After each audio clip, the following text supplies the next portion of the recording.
The second book of Moses, called Exodus, chapter 9. Then the Lord said unto Moses, Go in unto Pharaoh, and tell him, Thus saith the Lord God of the Hebrews, Let my people go, that they may serve me. For if thou refuse to let them go, and will hold them still, behold, the hand of the Lord is upon thy cattle, which is in the field, upon the horses, upon the asses, upon the camels, upon the oxen, and upon the sheep. There shall be a very grievous murrain. And the Lord shall sever between the cattle of Israel and the cattle of Egypt, and there shall nothing die of all that is the children's of Israel. And the Lord appointed a set time, saying, Tomorrow the Lord shall do this thing in the land. And the Lord did that thing on the morrow, and all the cattle of Egypt died. But of the cattle of the children of Israel died not one. And Pharaoh sent, and behold, there was not one of the cattle of the Israelites dead. And the heart of Pharaoh was hardened, and he did not let the people go. And the Lord said unto Moses and unto Aaron, Take to you handfuls of ashes of the furnace, and let Moses sprinkle it toward the heaven in the sight of Pharaoh. And it shall become small dust in all the land of Egypt, and shall be a boil breaking forth with blains upon man and upon beast throughout all the land of Egypt. And they took ashes of the furnace and stood before Pharaoh, and Moses sprinkled it up toward heaven, and it became a boil breaking forth with blains upon man and upon beast.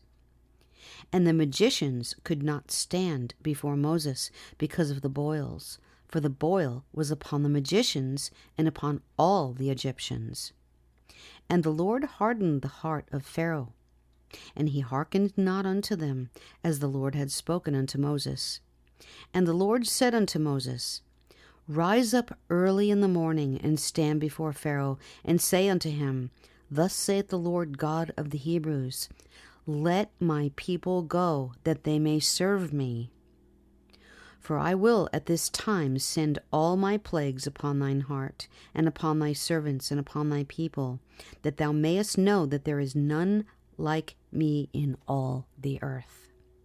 For now I will stretch out my hand, that I may smite thee and thy people with pestilence, and thou shalt be cut off from the earth.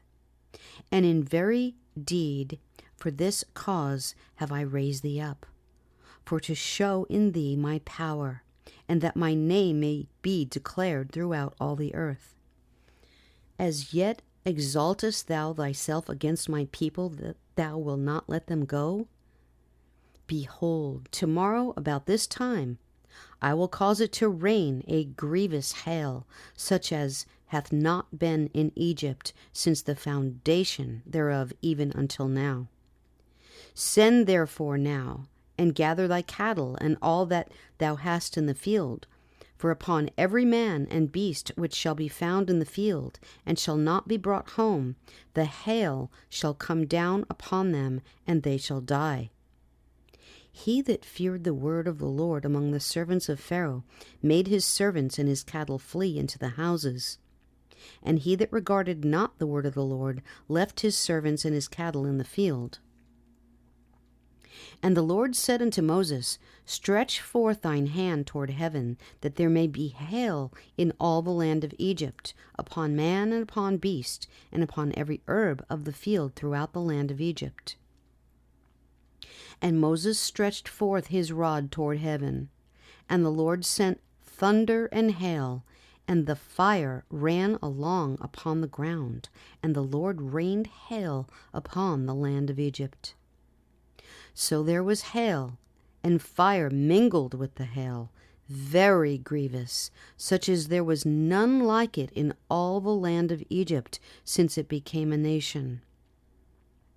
And the hail smote throughout all the land of Egypt all that was in the field, both man and beast.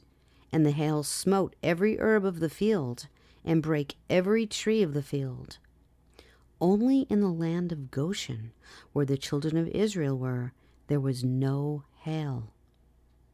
And Pharaoh sent and called for Moses and Aaron, and said unto them, I have sinned this time. The Lord is righteous, and I and my people are wicked. Entreat the Lord, for it is enough, that there be no more mighty thunderings and hail, and I will let you go, and ye shall stay no longer. And Moses said unto him, As soon as I am gone out of the city, I will spread abroad my hands unto the Lord, and the thunder shall cease, neither shall there be any more hail, that thou mayest know how that the earth is the Lord's. But as for thee and thy servants, I know that ye will not yet fear the Lord God. And the flax and the barley was smitten, for the barley was in the ear, and the flax was bald. But the wheat and the rye were not smitten, for they were not grown up. And Moses went out of the city from Pharaoh, and spread abroad his hands unto the Lord. And the thunders and hail ceased, and the rain was not poured upon the earth. And when Pharaoh saw that the rain and the hail and the thunders were ceased, he sinned yet more, and he hardened his heart, he and his servants. And the heart of Pharaoh was hardened, neither would he let the children of Israel go, as the Lord had spoken by Moses.